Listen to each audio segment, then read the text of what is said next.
Hello chess lovers, Suren here, and in this video I want to share with you another brilliant attacking game played by Alekhine, which he played during a chess simul. In this game his opponent was Jaromir Novak and the game was played in 1925. But before starting our game, want to sharpen your tactical skills. Please take a look at this position and try to find the mating line for white. There is a mate in 4 and I will wait for your answer in the comment section. Back to our main board, and now without further ado, let's get started with our game and see what happened on the board.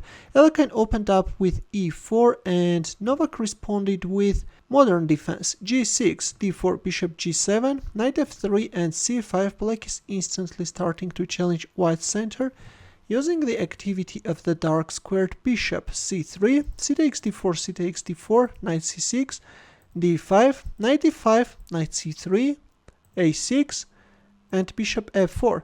Actually, this a6 is not a good move, and instead of playing bishop f4, Alekhine could gain a huge advantage by first exchanging the knights and then playing f4 followed by d6. This d6 is a move which is demoralizing black's position. But instead, after a6, Alekhine played f4, knight takes f3 check, queen takes f3, and e5, which is creating too many weaknesses in black's camp. Instead, it was better to play d6. But in our game, we have e5. Here, Alekhine first captured en passant, and after f takes e6, castled queenside.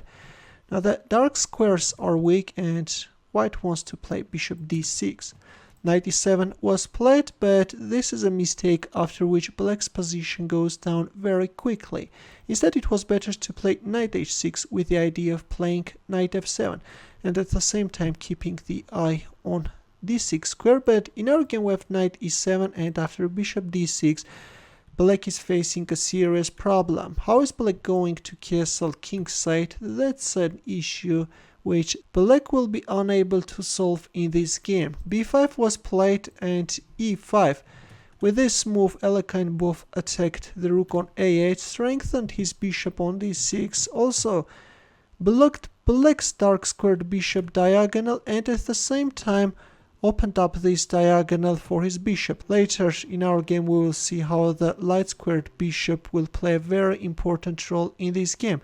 Meanwhile, black moved away his rook and bishop d3, knight c6 and queen g3 with a very creepy queen takes g6 idea. For example, if move like b4, then white can sacrifice his queen and can announce a Boden's mate.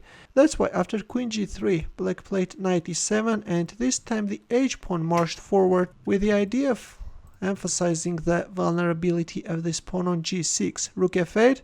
Of course, black could castle kingside, but that's something which is like entering lion's den. That's a very dangerous undertaking actually. And black played rook f8, decided to keep his king in the center of the board, but even that can't help black. Here we have h5, bishop h6 check, king b1, knight f5, and as we have reached the critical position, this time I won't ask you to find the winning move for white, because I'm sure that you have already guessed that you should go for a queen sacrifice, guys. It's always easy to sacrifice others' queens, right? In here, Alekhine of course could win by a simple queen g4 move, but he managed to find the most accurate continuation and he went for h takes g6. He's sacrificing his queen, but in return is managing to gain a monster on h7, which will finish up black. The rook on h1 is now hanging, but the rook is untouchable because black king can quickly get checkmated. Let's go for another promotion and then kill the enemy king.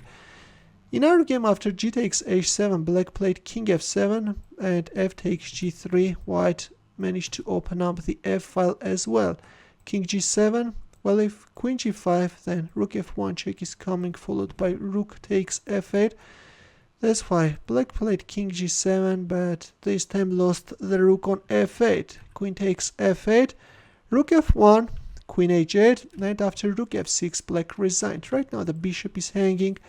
If you move it away, then rook h4 is coming with the idea of rook g4 And if we move like bishop g5, then white can announce a check from g6.